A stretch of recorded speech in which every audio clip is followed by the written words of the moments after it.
மாண்புமிகு பேரவைத் தலைவர் அவர்களே, மாண்புமிகு முதல்வர் அவர்களே, அமைச்சர் பெருமக்களே, சட்டமன்ற உறுப்பினர்களே, அனைவருக்கும் காலை வணக்கம். மாண்புமிகு பேரவைத் தலைவர், துணைத் தலைவர் போட்டியின்றி தேர்ந்தெடுக்கப்பட்டமைக்கு எனது நெஞ்சார்ந்த வாழ்த்துக்களை தெரிவித்துக் கொள்கிறேன். இந்த அரசு 5 ஆண்டு காலம் அமைய பெற வேண்டும். பல்வேறு அரசியல் கட்சி தலைவர்கள் இங்கே வந்திருக்கிறார்கள். குறிப்பாக இளைஞர்கள் அதிக அளவில் இந்த சட்டமன்றத்தில் இடம்பெற்றிருக்கிறார்கள்.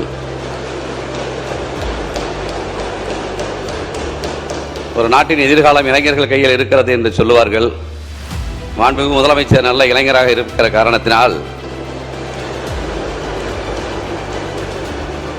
நிச்சயமாக ஒரு சிறந்த ஆட்சியை ஏற்படுத்தி தருவார் என்கிற நம்பிக்கை எனக்கு இருக்கிறது. அதனால் தான் உங்களை ஆதரித்து பேசுகிறேன், வாழ்த்தி பேசுகிறேன். சில கசப்பான சம்பவங்கள் நிகழ்ந்தது உண்டு. அது அன்றைக்கு இருக்கிற அரசியல் சூழல். இன்றைக்கு முதலமைச்சர் அவர்கள் தான் ஒரு திறமையான ஆட்சியை கொடுக்க முடியும். நீங்கள் முதல் கையெழுத்திட்ட இந்த 3 அறிவிப்புகளும் தமிழ்நாட்டிற்கு நிச்சயமாக உதவுகிற திட்டங்கள். இன்னைக்கு நான் 3 நாளாக சென்னையில் தான் இருக்கிறேன். கடந்த காலங்களோடு ஒப்பிடும்போது சென்னை இன்றைக்கு எப்படி தெளிவாக இருக்கிறது, சுத்தமாக இருக்கிறது, சுகாதாரமாக இருக்கிறது, காவல்துறை எப்படி சிறப்பாக செயல்படுகிறார் என்பதை நான் எண்ணி வியந்ததுண்டு.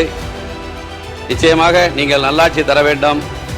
5 ஆண்டு காலம் சிறப்பான ஆட்சியை வழங்க வேண்டும். 75 ஆண்டு காலம் 50 ஆண்டு கால ஆட்சிக்கு நீங்கள் முன்னுதாரணமாக இருக்க வேண்டும்.